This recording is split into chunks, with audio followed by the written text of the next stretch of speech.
Oh, Bill hasn't won yet, but he has qualified to swim in the finals. So it is a special day for him. It's rather a special day for me, too. You see, I've been coaching Bill, and I feel I had in making him one of our best swimmers. But I said something about a handicap, didn't I? Well, there was a time when Bill was severely handicapped as far as swimming goes. He used to visit the pool once in a while, but it was the same story every time.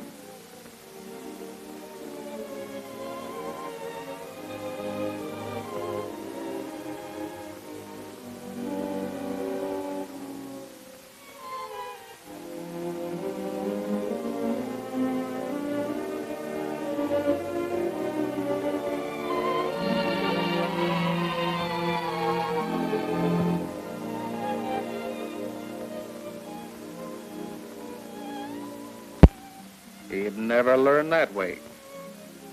Yes, Bill had a handicap. That handicap was fear.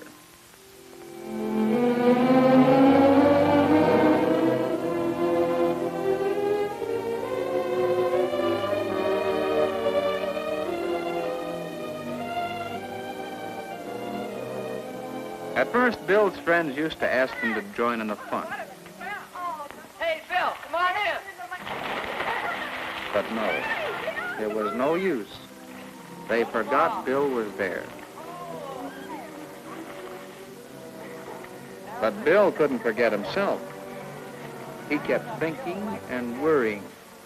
Think I'm a coward, do they? Well, maybe I am. If only I weren't so afraid, I could learn to swim. I could have fun like that.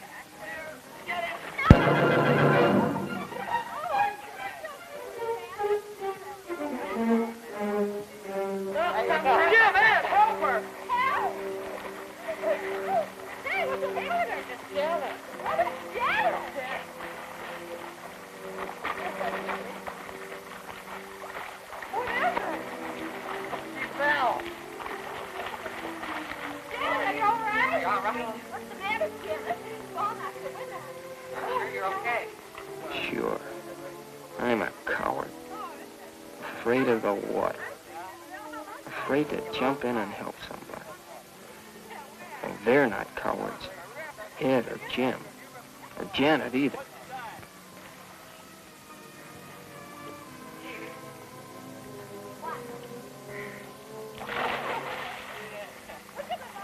They say if you fall off a horse, you should get right back on as soon as you can, so you won't be afraid of horses.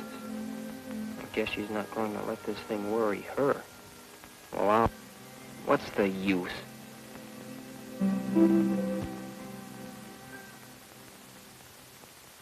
Just wasting my time trying to swim. Being afraid. Huh.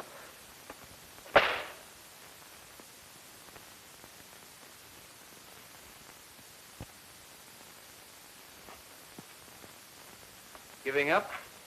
Yeah, giving up, that's right.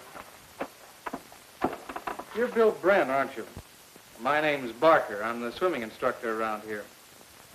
I've noticed you out there.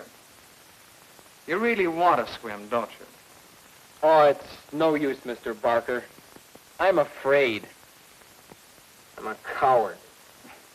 You're the first coward I've ever known that had courage enough. Does that make you a coward? Most people are afraid of something.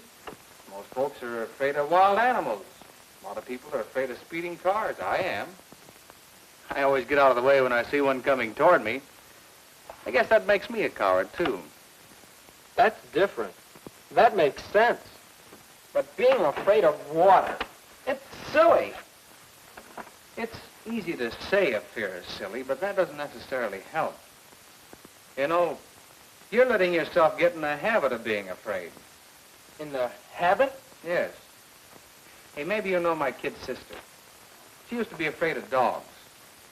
She's getting over it now, but once it was quite serious. We don't really know how that fear started, but it might well have happened this way. When my sister was very small, the people next door had a large dog. He was a rough, noisy dog, too. Kept fenced in the yard all the time. Perhaps sometime in her play, Sis came up quite close to the fence. When the dog came running toward her, she was naturally startled.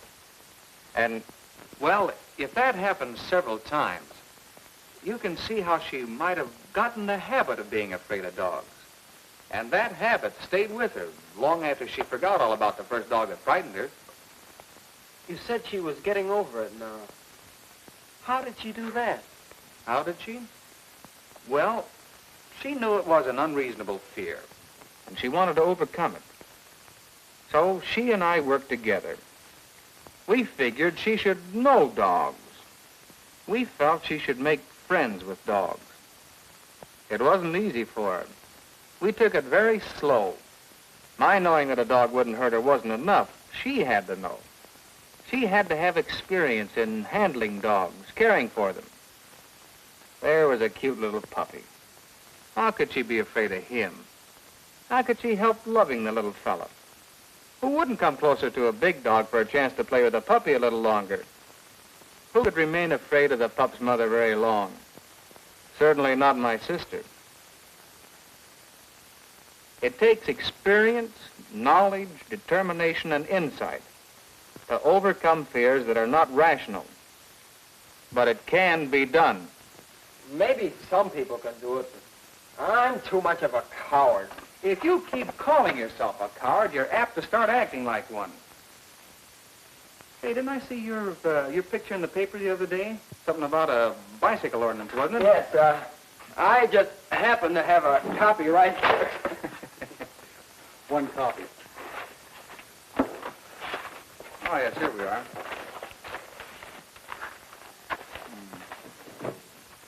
You deserve to be proud of yourself. Student defends bicycle ordinance. The paper doesn't give many details. Tell me about this. Well, you know about the new ordinance to keep bicycles off the sidewalks. Mm-hmm. It's really an important safety measure. But a lot of the kids didn't like it, and they held this protest meeting. Some of us thought it was a good ordinance, and I went to the meeting and said so. It seems to me, in the interest of safety, we ought to accept this rule. The least we can do is give it a fair trucking on a sidewalk. I like to feel safe. So I'm willing to ride my bike in the street. Good going, Bill. You told him. Do you agree with me? Sure. Oh, get up and say so. No. Go ahead. No. Come on.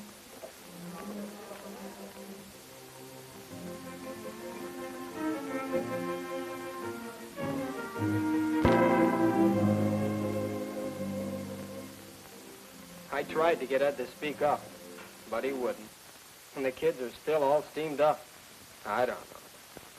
The courage of your conviction. Huh? About Ed. You said he wouldn't speak up even though he agreed with you. Would you say... Afraid? Well, I guess. But that can't be. Ed helped Janet today when she stumbled into the water. He's no coward. The other day you stood up for what you thought right against opposition, so you're no coward. You showed what we call moral courage. Well, maybe. Maybe I'm just a part-time coward in the water. That's where I'd like to help. You want to learn how to swim? Well, Come on, then. Let's get started. That day, Bill started overcoming his fear. He was in the habit of being afraid.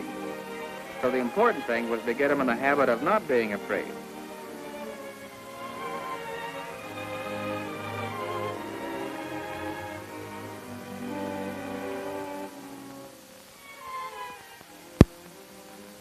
Bill learned gradually, over a period of several weeks, some of the skills he would need for swimming. As he became more skillful in the water, he also became more confident. He was ready to try actions that would have frightened him before, because now he knew he could always right himself in the water, and so needn't fear drowning.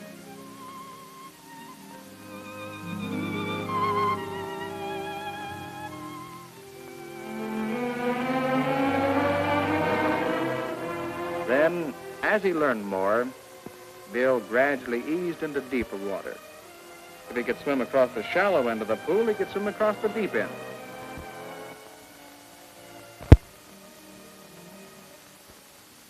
And, of course, the better he could swim, the less Bill feared the water. And he overcame his habit of fear. He became confident. Whether or not he wins in the swimming meet, he has proved to himself and to others that he is not a coward. Well, we all have little fears which hamper us. We should take a tip from Bill.